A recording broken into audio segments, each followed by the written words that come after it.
Memos and reports. Many workplaces use reports to document the activities of their employees. These routine reports tend to be informal, using a structure specific to each workplace.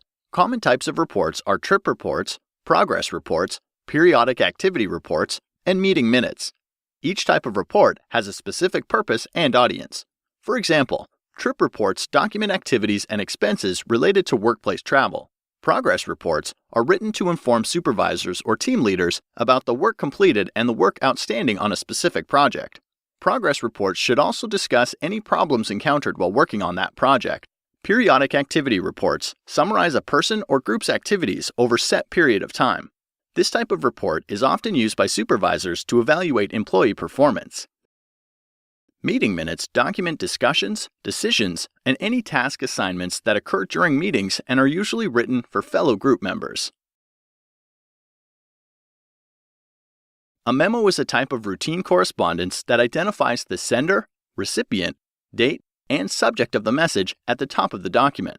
Traditionally, memos were used for most communication within an organization, but in the late 20th century, email became the preferred mode of communication for many of the messages previously sent by memo. Today, memos are still used for internal communications, but they are typically reserved for more formal messages.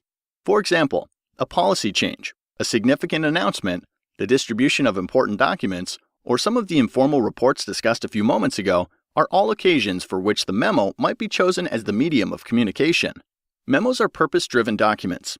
Therefore, memos should begin with the action item, the main reason for the writing.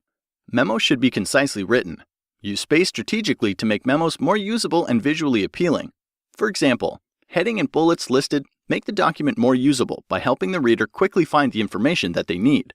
Finally, when writing memos, use direct language and a professional tone. Some situations in the workplace may demand a more extensive exploration than is typically for a memo or informal report. For these occasions, the writer would produce a formal report. Formal reports vary according to their function. If writers understand how a report will be used, they can select the appropriate report genre. Lab reports describe a scientific experiment and report on its results. White papers summarize the current knowledge on a specific topic. Recommendation reports detail a range of options for solving a problem and then narrow in to recommend one of those options. Feasibility reports evaluate a recommended course of action to determine if it is reasonable and appropriate. Finally, employee evaluation reports summarize and assess an employee's performance over a specific time frame. In general, the content and tone of a report reflects the context that produced it.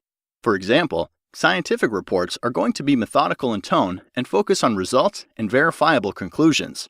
Formal reports often feature front matter and end matter.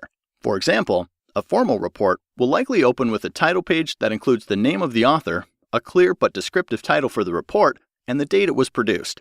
Next, a table of contents may follow, with perhaps an executive summary or abstract. After the body of a report, end matter may include appendices, bibliographies, or indexes.